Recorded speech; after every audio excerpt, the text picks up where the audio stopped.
As the 1840s and 1850s continued, Isaac Mayer Wise wanted to establish a policy of coordination. Let's look at a couple of incidents during those 2 decades where American Jews tried to figure out how they could present a common front in the face of some challenges. In 1840, right at the beginning of this time, in Damascus, Syria, an incident occurred which provoked some outrage. The abbot of a Franciscan monastery disappeared. The claim was made that Jews killed him and used his blood for ritual purposes. Now, this was an old medieval accusation of ritual murder. Jews were imprisoned, tortured, and threatened with death if they didn't confess to this crime. The French supported the claim with the intention of increasing their power and their influence in the region. An anti-Jewish sentiment spread throughout parts of Europe. In France, Adolphe Crémieux, and in England, Moses Montefiore began to push back. The Prussians, who were against the French, also resisted and wanted to restrain French ambitions. There was nothing philo-Semitic about their actions. They simply wanted to stop the French from getting a more firm foothold in the Middle East. In the United States, there were open protests, although not exclusively. In New York, Temple Emmanuel did not want to have this kind of publicity, and so they refused to join in the protest movement. Martin Van Buren, who was the American president, interceded on humanitarian grounds, and eventually a few Jews who were arrested in Syria were released. But there was really no coordinated response at that point. 10 years later, in 1850, in the country of Switzerland, a commercial treaty had been accepted between the Swiss and the United States.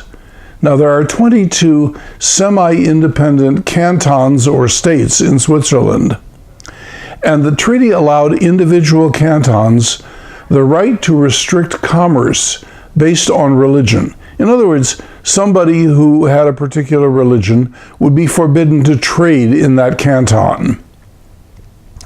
The Senate, the United States Senate, refused to ratify the treaty because it discriminated among American citizens. A Jewish American or a Muslim American, if there was such a thing at that time, would not be allowed to trade there, and the Senate was not prepared to accept a treaty that discriminated and had this kind of bias. A second treaty was approved by the Senate, however, 3 years later in 1853. There was similar discrimination, but it was concealed in somewhat more artful language and passed. In 1857, the Jewish community protested directly to President James Buchanan. But the Swiss anti-Jewish policy was not changed until 1872. So there was some limited cooperation among Jews in different parts of the country, but rather ineffectual. A year later, in 1858, in Bologna, Italy, a young Italian boy, age 2, named Edgardo Mortara, was taken by his Catholic nurse to a church and secretly converted to Catholicism without his parents' knowledge. He was ill, and the nurse was taking care of him. At age 6, the papal guards, acting on orders from the Inquisition, seized the child. They said that a Catholic boy should not be raised in a Jewish home. Pope Pius IX refused to return the child because he said considering baptism, even without parental consent or knowledge, that's valid. There was widespread protest meetings among American Jewish communities, but the United States government said it had no power to intervene, that this was strictly an internal Italian matter. As a result of the Mortara case, the Board of Delegates of American Israelites was founded in 1859. The Board of Delegates was the first coordinated single national voice for Jewish priorities and rights in this country. It lasted for nearly 20 years, and in 1878 it became the Union of American Hebrew Congregations, the national organization for Reform Judaism. Now, during this period, there were also anti-Semitic incidents in this country. After all, we were about to go through one of the most wrenching experiences a country can have, a civil war. And it's instructive to know that this civil war in Europe would have destroyed the Jewish community there. The tradition was, or the experience of Jews was, that if two parties in a war decided to fight each other, the Jewish community would generally be caught in the middle and used as a scapegoat by both sides. Interestingly enough, this kind of scapegoating and persecution did not happen in the United States. But there were two notable incidents in America that should be addressed.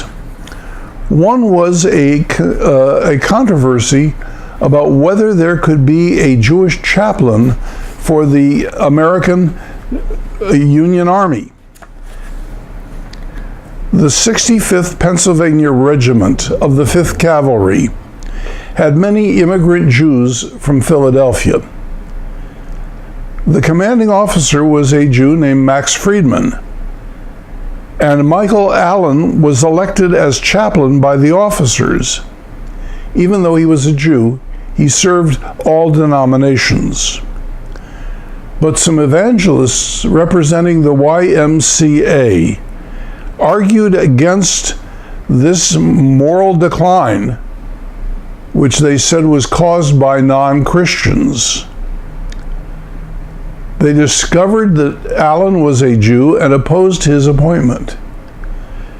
And there was a law that had been passed by Congress that said chaplains were only ordained ministers of a Christian denomination.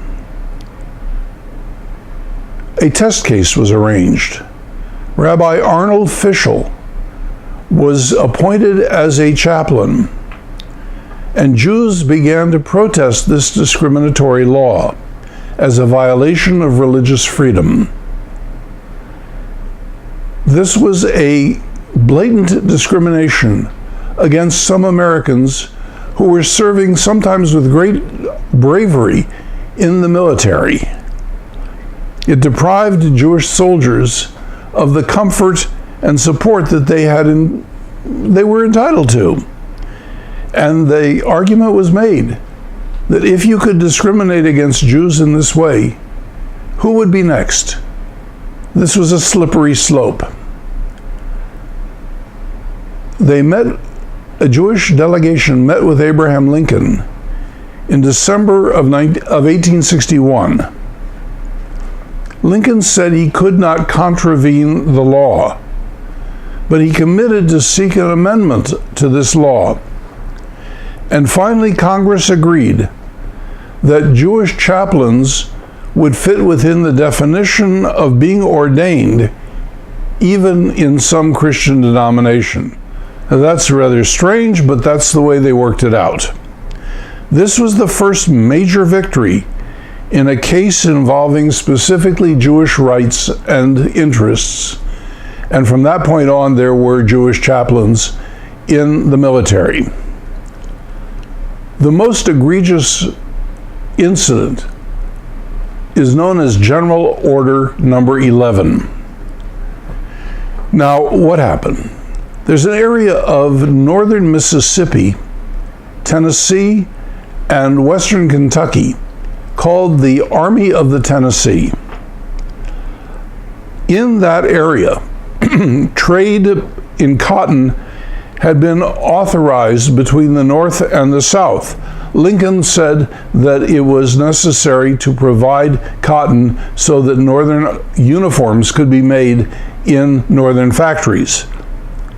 But unfortunately, there was some corruption. A black market occurred, and there was smuggling of cotton.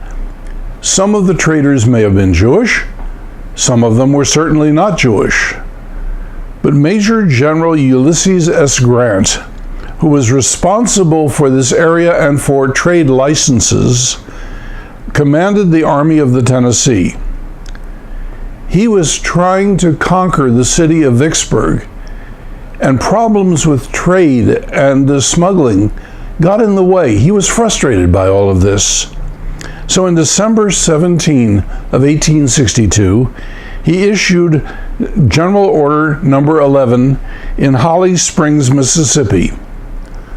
What he said in part was that the Jews, as a class, violating every regulation of trade, are hereby expelled from the department within 24 hours from the receipt of this order.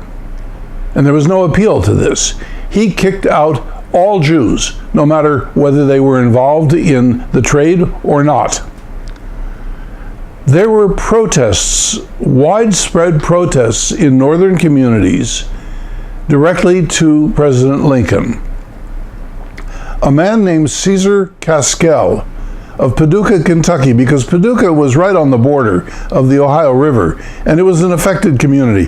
Caskell leads a delegation to Washington in January of 1863, and he seeks an audience with Lincoln. He gets an audience with Lincoln. The president revokes the order. He said it was overly broad and did not while he didn't oppose the expulsion of wrongdoers, he did oppose the idea that good people would be treated the same as bad people, that Jews would be differentiated from Gentiles, and he said that no citizens could be wronged because of their religious affiliation. Now, in the Confederacy, there were 3 significant Jews who were appointed to cabinet positions. One of them was a man named Judah Benjamin. Benjamin had been born in South Carolina, and he now lived in Louisiana. He was a very distinguished man. He helped found the Illinois Central Railroad. He was a state legislator. He was a plantation owner who had as many as 140 slaves at one point, although he sold his plantation in 1850, and he was elected to the United States Senate in 1852 to represent Louisiana. He served in the Confederacy in 3 separate positions. He was the Attorney General, he was the Secretary of State, and he was the Secretary of War. He was also generally known as the brains of the Confederacy. But Benjamin was also a proud Jew. And when things began to go badly for the South, the misfortunes were blamed on him as a Jew traitor. Anti-Semitism, a fact of life in those days, reared its ugly head, and he was essentially a pariah. After the war, he was forced to leave the country because he felt that he would be tried as a traitor against the United States of America and that he could not get a fair trial. and he lived out the rest of his life as a distinguished attorney in England. A second man was a man named David Camden de Leon, who also was born in South Carolina, and he was the first Confederate Surgeon General. He was a doctor. He had served very honorably in the military during wars in Mexico, and he opposed secession. But because he was loyal to the South, where he had been born, he resigned his commission from the United States Army and served in the Confederate Army as the Surgeon General. A third man was named Abraham Meyers. Meyers was also a military officer, but he resigned, and he became the Quartermaster General of the Confederate States, serving with the rank of colonel. He needed to find adequate supplies for the Confederate Army. And of course, that was very difficult because they had limited access to all kinds of things. And when he was not able to find adequate supplies, he was removed from office by Jefferson Davis in 1864, and unfortunately spent the rest of his life near Washington, D.C. in needy circumstances. It's interesting that Fort Myers, Florida, is named after Abraham Meyers. After the war, Grant became president, and his anti-Jewish attitudes that were evident in General Order Number 11 appeared to be only situational, and he was not apparently an anti-Semite. He appointed a number of Jews to government positions, and in 1874, he dedicated Addis Israel Congregation in Washington with cabinet members in attendance. He was the first president of the United States ever to enter a synagogue. Was he trying to atone for his actions of the earlier time, or was that just an aberration? We don't know.